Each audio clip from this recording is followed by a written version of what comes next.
गर्मियों की छटियां होती ही अबू ने तीनों बच्चों को खुश खबरें सुनाई कि इस दफा की छटियां वो अपनी आबाई गांव जाकर तुम्हारी दादा के साथ मनाएंगे।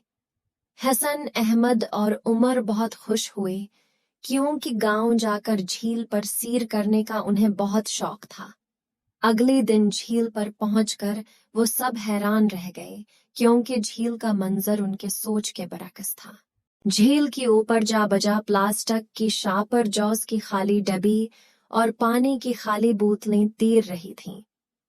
झील के अर्द गर्द भी कुछ ऐसा ही मंजर नजर आ रहा था। अबू ने बच्चों के साथ मिलकर सफाई करने का फैसला किया।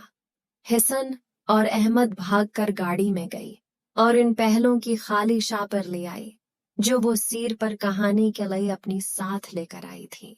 बच्चों ने शापर में झील के अर्द गर्द जमा गंदगी के ढेर को समेटना शुरू कर दिया। अबू ने झील में मौजूद गंदगी को साफ करना शुरू किया। दोपहर ढलने तक सफाई का काम मुकम्मल हो गया था। सब लोग बहुत थक चुके थे। खाने से फारिग होकर उन्होंने वहां खूब लुत्फ उठाया। साफ सुथरा सब्जा और झील का चमकता पानी उनके थिकिन उतारने के लिए काफी था। वो सब जब वापसी के लिए